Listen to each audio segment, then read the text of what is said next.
ପାରଳାଖେମୁଣ୍ଡି ରଥଯାତ୍ରାରେ ଶ୍ରୀଜୀଉଙ୍କ ନୃସିଂହ ବରାହ ବେଶ। ଗଜପତି ଜିଲ୍ଲା ସଦର ମହକୁମା ପାରଳାଖେମୁଣ୍ଡି ରଥଯାତ୍ରାର ଚତୁର୍ଥ ଦିବସରେ ପ୍ରବଳ ଜନସମାଗମ ଦେଖିବାକୁ ମିଳିଥିଲା। ଚତୁର୍ଥ ଦିବସରେ ଶ୍ରୀଜୀଉଙ୍କ ନୃସିଂହ ବରାହ ବେଶରେ ଦର୍ଶନ ଦେଇଥିଲେ।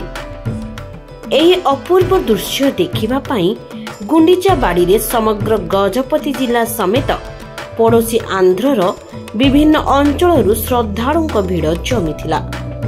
ବିଶେଷ କରି ମହିଳା ଭକ୍ତଙ୍କ ସଂଖ୍ୟା ଅଧିକା ରହିଥିଲା। ଆଜି ପାଗ ଶୁଖିଲା ରହିଥିବା ଯୋଗୁଁ ପ୍ରବଳ ଜନସମାଗମ ହୋଇଥିଲା। ଶାନ୍ତି ଶୃଙ୍ଖଳାକୁ ଦୃଷ୍ଟିରେ ରଖି ବହୁ ପୋଲିସ ମୁତୟନ ହୋଇଥିଲେ। ଚତୁର୍ଥ ଦିବସରେ ଯାତ୍ରାରେ ବିଭିନ୍ନ ଦୋକାନ ବଜାର ଗୁଡ଼ିକରେ ଗହଳି ହେବା ସହ ଭଲ ବ୍ୟବସାୟ ହୋଇଥିବାର ମଧ୍ୟ ଦେଖିବାକୁ ମିଳିଛି। ବ୍ୟୁରୋ ରିପୋର୍ଟ, ଲକ୍ଷ୍ୟ ମିଡିଆ।